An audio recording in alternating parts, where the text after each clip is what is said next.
Bonjour, j'espère que vous allez bien. Aujourd'hui, je vais vous présenter mon site web et on va commencer par le W3C. Donc, voici la page index. Je l'ai déjà faite à l'avance pour gagner du temps. Donc, on peut voir qu'il n'y a pas d'erreur, juste des infos, surtout sur les images, là et là. Et sinon, c'est pas mal ça pour la page index. La page conférencier, c'est aussi la même chose, sauf qu'il me dit qu'il y a une attention ici pour la section classe Hero. Sinon, à part ça, tout est correct. Je dois avouer que je ne sais pas trop pourquoi. Anyways, sinon c'est pas mal ça. Et, euh, et voilà. Et c'est ce qui conclut le W3C. Ensuite, nous allons naviguer à travers le site web, donc les deux pages. On va montrer les effets de survol, les liens. Donc, c'est parti. Donc, on peut commencer tout de suite ici à remarquer que c'est marqué accueil. Ensuite, on a l'accueil en tant que tel. On peut voir en bas à gauche que ça ramène à accueil. Ensuite, on a la liste des partenaires, les forfaits, conférenciers, événements. Donc, on peut voir en bas à gauche qu'ils ont tous un endroit où aller. Euh, Sauf le bouton ici dans le Hero. Lui, j'ai mis un petit hashtag. Je ne savais pas trop le ramener. Fait qu'il est un peu laissé ici. Ensuite, on a nos partenaires, les 6 images, une bien spéciale, nos forfaits, une icône, le standard, l'étudiant. Ensuite, on a un petit effet over ici aussi. Hop, hop, hop, hop. Moi, j'aime bien, efficace. Ensuite, on a le team conf, le même effet over que dans le header. Un effet over pour les boutons de réseaux sociaux.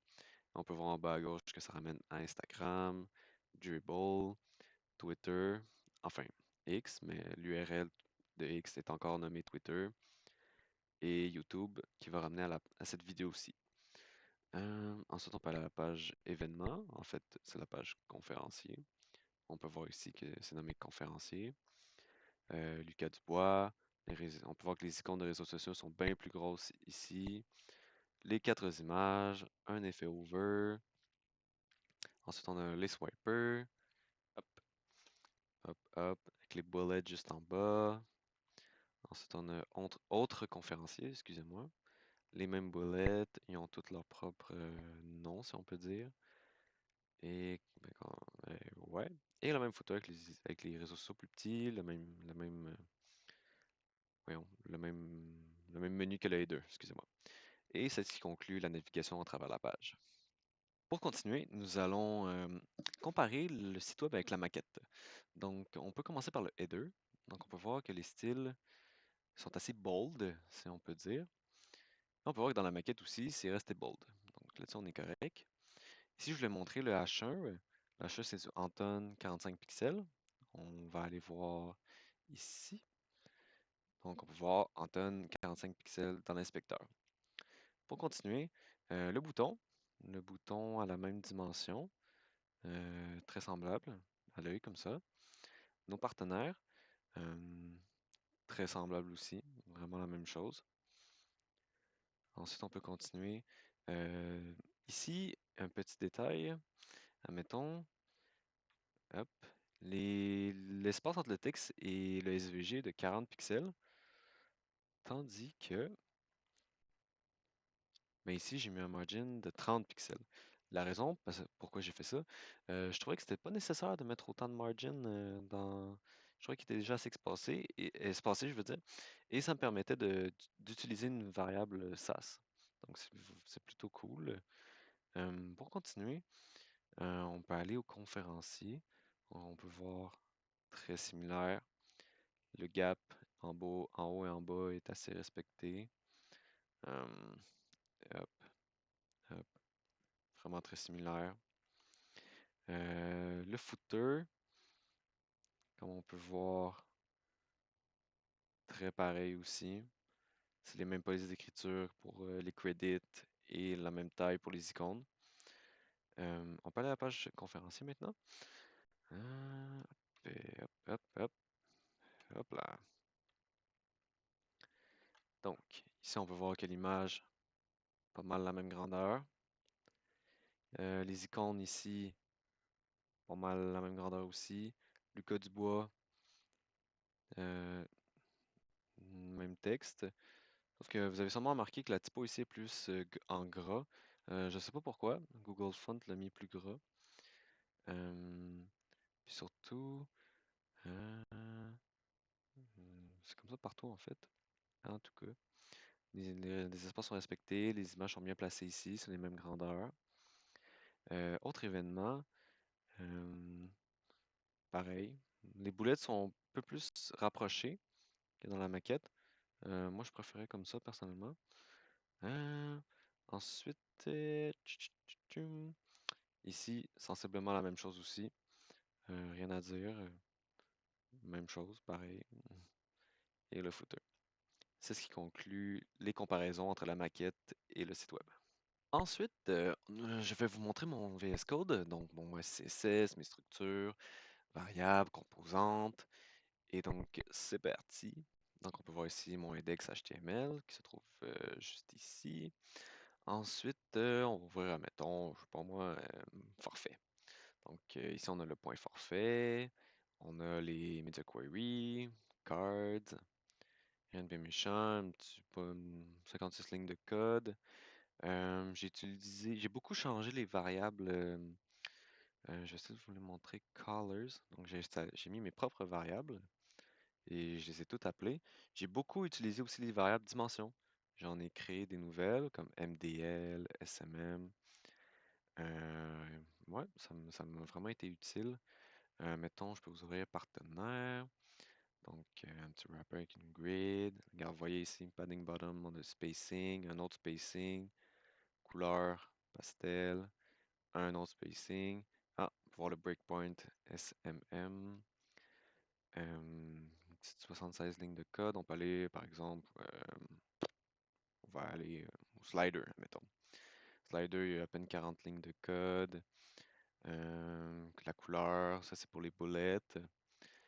Overflow hidden, spacing, image width, donc c'est du. Donc ils sont encastés les uns dans les autres. Le hero, vraiment super simple aussi. Icône, j'ai pas touché à ça. Non, j'ai pas touché à ça. Les fonts, j'y ai touché, donc je leur ai donné une petite typo pour qu'ils puissent rapetisser quand le site devient plus petit. Les P ne rapetissent pas, si je me souviens bien. Et Font Primary, Railway, Anton, donc c'est mes deux typos. Et c'est pas mal ça, je dois vous avouer. Rien de bien méchant. On peut voir aussi que j'ai fait un dossier page conférencier et page index. Donc, c'est ce qui conclut la navigation dans VS Code. Par la suite, je vais vous montrer mon responsive, donc jusqu'à 480 pixels. On va commencer par le header. Donc, on peut voir qu'il bouge, et hop, à 790 environ, il va changer. Le hero aussi, il va venir se placer, et mon header ne bouge pas trop jusqu'à 480. Comme on peut voir, le hero, lui, l'image est à droite, le texte à gauche, et en même temps que le menu, il va venir, bang, il va venir se placer en haut, le reste en bas. Donc, jusqu'à 480 pixels, il va venir se redimensionner de la bonne façon jusqu'à se placer comme il faut. Ensuite, pour les partenaires, euh, donc c'est 3 colonnes pour les images qui va tomber à 2 colonnes. Et ensuite, il va venir un peu s'emboîter dans le texte. Et ensuite, ils vont venir un par-dessus l'autre. Pour les forfaits, bon, vous voyez déjà un petit peu, mais c'est 2 colonnes qui vont venir se manger quand même un bon petit moment. Et à un moment donné, ils vont venir se rétrécir pour avoir une colonne jusqu'à 480 pixels. C'est de ça que ça a l'air. Pour les images, donc c'est un 3 colonnes, ils vont se redimensionner pour donner à 2 colonnes. Et ensuite, une colonne jusqu'à 480, 480 pixels. Pour le footer, on va venir, hey, hop, il se redimensionne. Et en même temps que les images, il va venir se placer comme ça, jusqu'à 480 pixels. Et voilà. Maintenant, on va aller à la deuxième page, ici. Donc, le hero ne bouge pas vraiment. C'est tout ici qui va bouger. Donc, comme vous pouvez le voir, c'est pas super joli. C'est pas mon meilleur move, si je peux dire. Donc, comme on peut voir, le texte, admettons, le titre, je veux dire, il va se redimensionner jusqu'à 480. Donc, si je le mets à 480, 480, et voilà. Ça a pas mal l'air de ça. Là, c'est beau. Là, c'est correct. Ensuite, pour le swiper, ici, il n'y a pas de responsive parce qu'il se place tout seul naturellement comme un grand garçon. Hey, voilà. Donc 480, 480. Et voilà. Pour le deuxième slider, hop, c'est deux colonnes qui passent à une colonne. Et voilà. Et c'est ce qui conclut le responsive. Pour continuer, je vais vous montrer mes deux swipers. Donc ici, on a le premier swiper, donc 4 images. On a un petit space between de 30 pixels entre les images. Les bullets. Dans le main, c'est cette partie ici, donc avec la classe swiper 1, le speed, le 30 pixels comme je vous ai dit, la pagination. Je peux vous montrer ici. Donc on a tous les styles pour les bullets ici. Le background orange. Pour autre événement, excusez-moi, il est ici le background. Ça, c'est la couleur pour le H2. Euh, ensuite, ça, c'est mon slider 1. Donc, 4 images, la pagination. Ensuite, pour le slider 2, donc c'est un peu plus compliqué, ça c'est un peu plus corsé, mais on a juste une image, un div pour le texte, et c'est pas mal ça pour toutes les images. Et vu que j'ai beaucoup d'images, c'est pour ça que c'est un peu complexe. Ensuite, pour le slider 2, donc ici, et voilà, justement, on a notre boîte de texte, une image, et vu qu'on a un breakpoint à 800 pixels pour qu'il devienne une image, ben c'est du plus petit au du plus grand au plus petit. Donc j'ai dû le mettre comme ça ici. Donc tout ce qui est au-dessus de 800 pixels va être par deux groupes. Donc slide preview, c'est pour dire les mettre les deux images ensemble, qui vont en afficher deux. Et le slide per group, c'est les bullets. Donc ça, mettons, je le change. Voilà. Et voilà, on peut voir que les bullets ici sont devenus individuels. Tandis que si je le mets à 2, ça devient, et voilà, comme ça. Et pour le slide 2, et voilà, c'est à peu près la même chose. Donc, c'est ce qui conclut les swipers. Pour conclure cette vidéo, je vais vous présenter mon menu burger. Donc, quand on clique dessus, le menu s'affiche, et quand on reclique dessus, il se ferme. Et évidemment, on peut naviguer à travers. Donc, comment j'ai fait?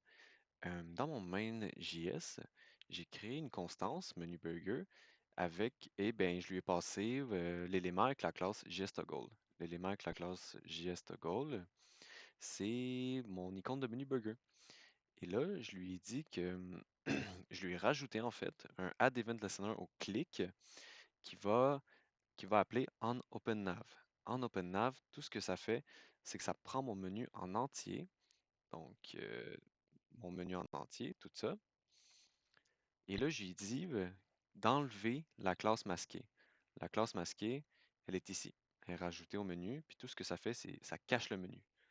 Puis, ben moi, j'ai dit de retirer ça. Donc, le menu est plus caché. Donc, on fait nos affaires sur le menu, tout le monde est content. Et là, quand on veut fermer le menu, eh ben, j'ai donné une autre constante qui s'appelle JSClose. Puis ça, c'est mon icône ici, mon icône en X, tout ça. Mon icône en X. Et là, j'ai rajouté un autre add event listener au click. Puis là, ben, quand on clique dessus, ça va appeler onCloseNav. OnCloseNav est ici. Donc, je repasse mon menu au complet, mon menu burger. Et j'ai dit de rajouter la classe masquée pour justement fermer le menu. Fermer le menu, donc DisplayNone va se rajouter. Donc, le menu va se fermer. Et c'est comme ça que j'ai réussi à faire mon menu. Et voilà.